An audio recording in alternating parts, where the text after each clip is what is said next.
Broadcasting from the business capital of the world, this is the Podcast Business News Network.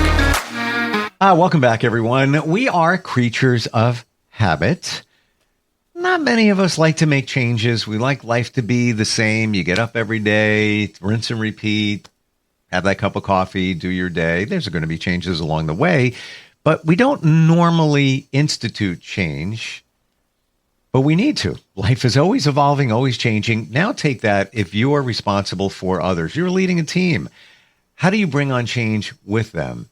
Maybe there's an announcement you need to make. Maybe a direction you need to go in. I just got a download of a song. David Bowie. It was a hit back in the mid-'70s called Changes. Changes, turn and face the strange. Changes. We're talking about changes today. She helps leaders all the time move their life forward. One of her niches is working with nonprofits, but she works with many in all different areas. And it's great to have her back here as our professional of the year. Carey's on the program. How are you doing? I'm really good. Really good. Looking forward to this conversation. Likewise. Why do we not fully embrace change? What's psychologically what's going on there? I think it's fear of the unknown. Yeah. Instead of embracing it and thinking, oh, I'm going to learn something new or something's going to be different, and looking at how you can face that and learn from it, we tend to step back and blame others for the change. We can be really negative. It is fear. It is. Thank you for saying that. It's much as I don't want to admit it, it is. It is. And yeah, we've all been there. We've all been there, and many times on a daily basis. Do you feel that it's possible to rewire your thinking, to look at change in a positive way? Well, I think so. And my job as a leader has always been, and if you want to be a successful leader, you need to be able to really approach change in a positive way for your team. Because you won't be successful with the change if you're not positive. They're going to take their cue from you. So absolutely. Karen, why don't we look at a hypothetical situation? I think that's a great idea. Yeah. I don't know. Let's say you have a company and they're making cutbacks, and there could be some staff changes. There could be some bonus structure changes. Again, I'm just top of my head, but it kind of follows suit with today's economic climate, if you will. Absolutely. Got to make that announcement. Now, with that change or changes, there might be some good things. You know what? We are going to let the staff work 4 days at home instead of 5. We can get that done. You need to make that announcement to your staff. Yeah. You're fearing it. You don't even know if your job's secure. Now you got to tell everybody else, hey, don't worry, whatever. How do you do that? This is the best way I'm going to describe it. How do you drink the Kool-Aid so that you feel comfortable in doing it? Right. I think first, as a leader, you have to examine your own saboteurs and really recognize if you're afraid of this change or if you're afraid of how your team is going to respond, and really get those negative feelings under control and look at how you can make this a positive experience for them. Like we said before, no one likes change. So one of the things, once you're thinking positive and aren't in that negative realm, you go to your staff and you bring up the idea that we're going to have some changes. And one of the things we want to do is make sure, because most of the time, a lot of staff or your team are going to be immediately, oh my gosh, what does this mean for me? Yep. Is my program going to be cut? Whatever. So what you do as a leader is you help them stop thinking negatively and by looking at the positive. And how you get them sort of thinking that way is you help them be curious or be creative. And maybe, explain to them the purpose and passion of why we're doing this. It could be that someone asks a question like, what is the reason that we're doing this? I'm fearful. And one of the things as a leader you could say is, we want to improve how we're promoting ourselves, how we're delivering services. We want to do a better job. So we're going to make some changes to help that happen. So once you're able to have them really thinking positively about this, and, use some empathy, help them be there instead of in those thinking those negative thoughts, like judging you as the leader or judging their board or whomever. That's not going to be successful in getting a change to happen and have everybody to be on the same page. So you want to encourage and promote a more positive and sort of an initiative taking purpose or approach to the change. So one of the things that you do as a leader is you really need to help them feel confident and comfortable that they can trust, that they can share how they're feeling. How you should always be honest. Oh, absolutely. And authentic and genuine. Side note, and this is, in my journey, I encountered somebody that wasn't. It was the only job that I got released from. But here's the situation. I went from working at a big company, intentionally working for a smaller one. Just wanted, a different feel. Right. I wanted more hands-on. I wanted to do more things. And, they had a little financial stuff going on there. It was right around 2008, like lots going on there. And the owner said, I'll always let you know, if things are, a little dicey here, I'll give you a heads up that things might be changing. I appreciate that. We'd say it again. Just let me know, man. If anything's, I know things are tough. Just let me know. One November Saturday morning at 7 a.m., I wake up to an email that says that I'm no longer employed there. And all you had to do is just be honest. Wow. That's so sad. No other tip off, none whatsoever. After all of those talks, just was deflating. Like, really? Yeah, come on. Just all you had to do was call in advance. Listen, just let you know. Even if he knew in advance, just tell me 2 weeks in advance of that, like, things could be changing. Okay, thank you for letting me know. I appreciate your honesty. That being said, let's say you're the leader in our hypothetical situation. How deep do you go with that? Let's say you don't really know what's coming next. Should you even say, but I am going to tell you that I'm not really sure how this is going to go? You're being honest in terms of what you're thinking, or should you temper that information? Well, I think that honesty is always the best policy. I agree, because I pilot by this. People can spot a phony. So energetically, they're going to feel like he's not really being him. If you lay it on the line, like, we're making some changes, I can't guarantee what's going to happen here. It's for the better overall, and that's what I got for you. By the way, 4 days a week, you guys can work here and 1 day from home. Right. I think that one of the most important things is that you let them know that you don't know all the answers at this point in time. Yes.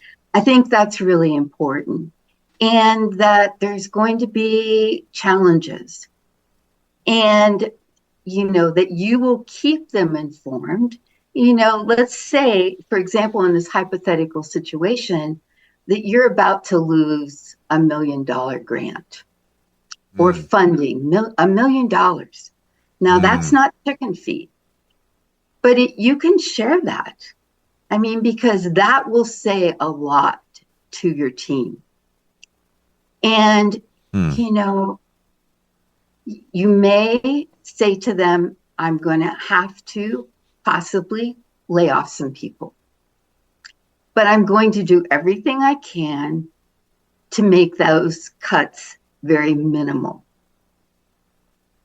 And, you know, being that honest leader will help them feel a bit relieved. Yeah. And then it's really, really important that you keep them informed of the process. That you're not off in your office somewhere making all these changes to laying off people, cutting programs, those kind of things. Now, they may not be able to be involved in the layoff part if that's going to actually happen. But there's going to be challenges along the way. Like if you as a leader decide that there are some programs that are not being effective, maybe that's where you look at making some layoff decisions. But there's going to be other challenges, like how do you manage this?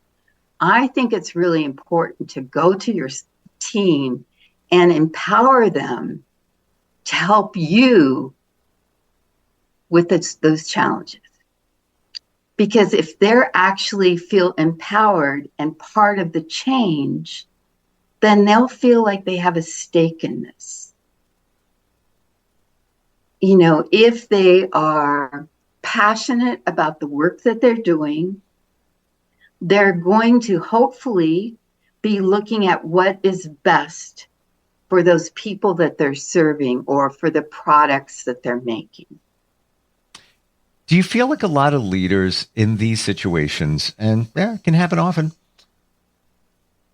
take it personally? So that $1 million grant that was lost, it's not on them. It is. I hate to use this term, but it is what it is. There's no other way to explain it. Oh, absolutely. And I think one of the things that happens when leaders approach the team with this whole scenario, they're fearful to have the team share their concerns because they're afraid that they will feel like it's all their fault and that the team will blame them. Yes. So that's why a lot of times leaders just skip that part. So, you know, how would you feel? I think you already gave that example. You weren't part of it at all. You thought, yes, there was some changes happening, but you had no idea what that would mean. No. Until it was all over. And ultimately, I knew at some point it could lead to that situation. All I wanted to do was be informed as we discussed. That's it. Exactly. I didn't think that was asking for much.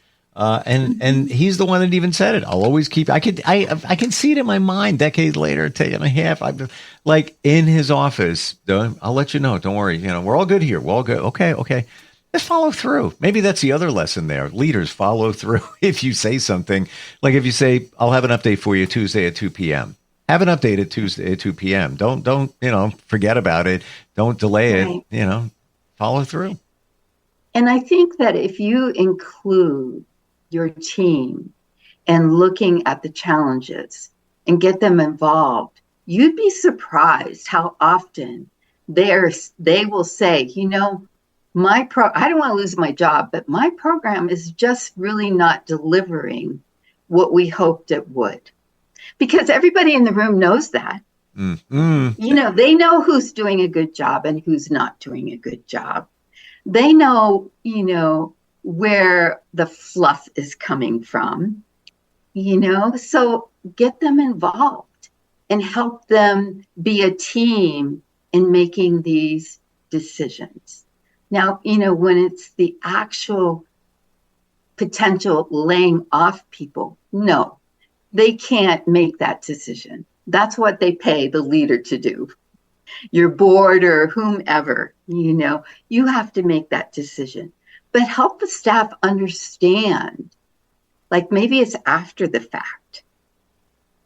You can't discuss like when a team member is doing a poor job. You can't talk about their job performance, but you can talk about the program is not being effective. It's not bringing in the revenue that we had originally hoped, because, you know, they're all sitting there. They know that. So, you know, sharing that, because if you want to truly be a team and you want them to see all the positive things that can come out of this change, then you need to bring them on board. Because remember, your team members, when they trust you as a leader and they're inspired by you, they're going to come up with maybe some dynamite ideas that you as a leader had never even thought of. They can be very innovative and maybe save a lot of money in regards to certain areas that it never even crossed your mind. So give them that opportunity to be involved. I'm getting from you the authenticity thing is so key in leadership. Like, you just need to be real about all of this, you know? Absolutely. Absolutely. You know, you'll find, you know, for those leaders who are afraid to ask their team how they're feeling, shame on them. That's what it's all about. I mean, if it's not this scenario, it's going to be another scenario. Having your team feel confident and comfortable that they're able to share how they feel, whether it's positive or negative, is okay, because the leader is not perfect. The leader has problems, challenges, just like they do. Hopefully, the leader, if they're a good leader, they can rise above that. But there's nothing even wrong with saying, you know, to your team, I'm struggling with this too. This is not easy. But we need, as a team, to do the best we can and come out of this looking good. So and having our program or our business be stronger than ever.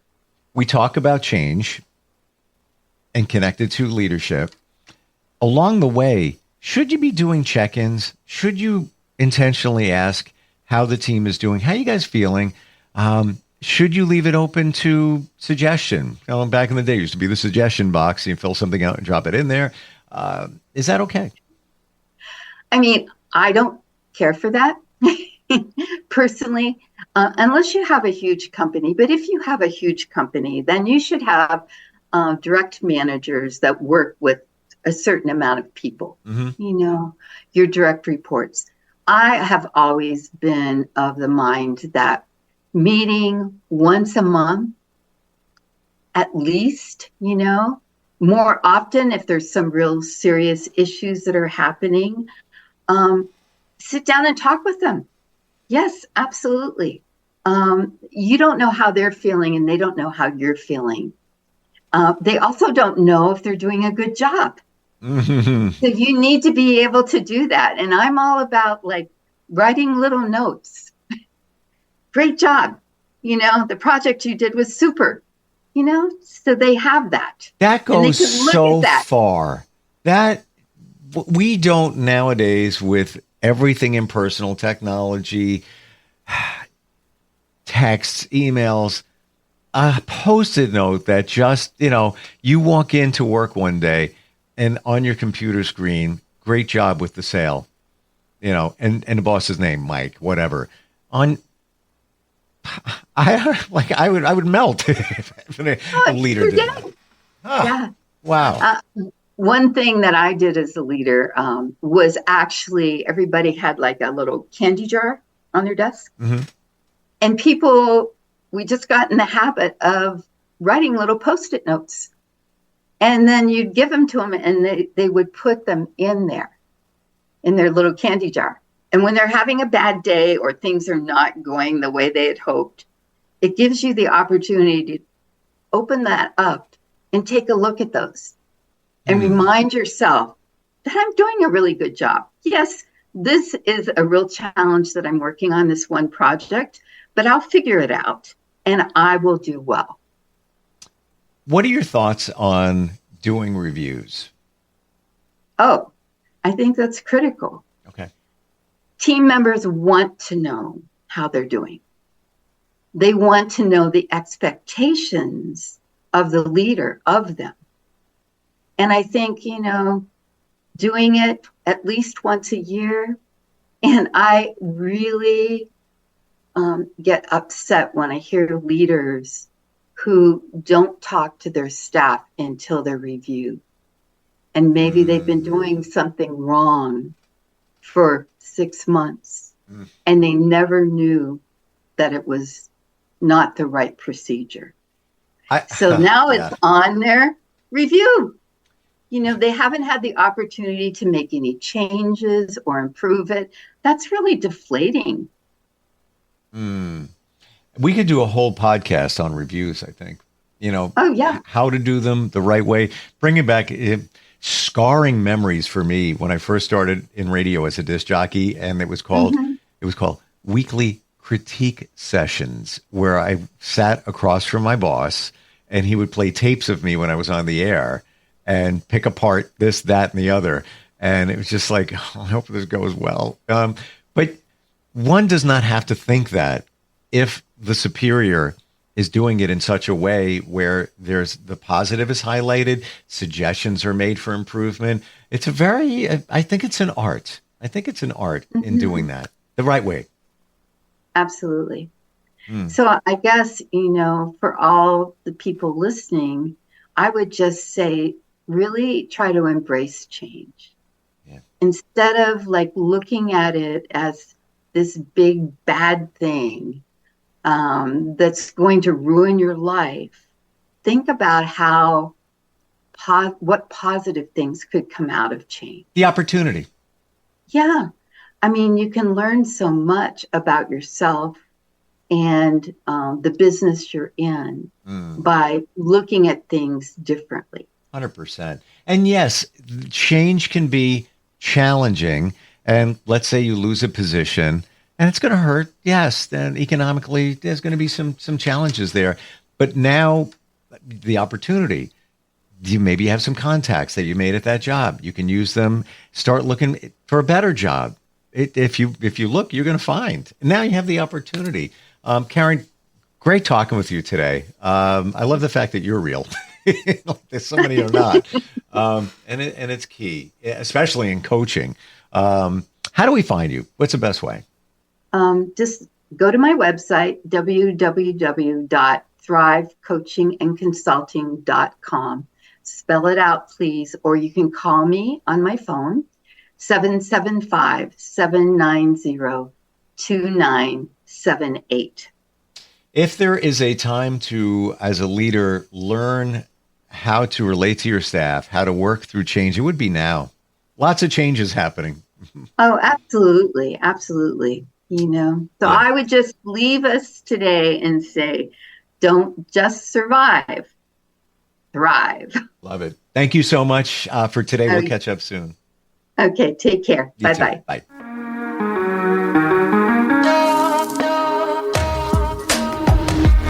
Broadcasting from the business capital of the world, this is the Podcast Business News Network. Let's go inside the mind of a 10-year-old. I should have worn those earrings today. I like those earrings. Gabby has those awesome earrings. I need to ask her where she got those, but that's just what she would want me to do. I'll have Michaela ask her for me. Buckle up, Sarah. Yeah, but then Michaela will be like, why don't you just ask her yourself? That's just like Michaela. Sarah, buckle up. Michaela's such a great name. I wish I was called Michaela. There's like a dozen Sarahs in my class. Hey, we're not hitting the road until you buckle up, honey. Oh yeah, seatbelt.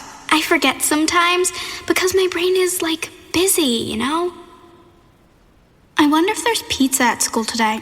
Sometimes it can be tough to get through to your kids, but it's not impossible. Always make sure they're wearing their seatbelts, even on short drives. Remember, you have the keys, you have the power. Never give up until they buckle up. A message from the National Highway Traffic Safety Administration and the Ad Council. Visit safercar.gov/kidsbuckleup for more information.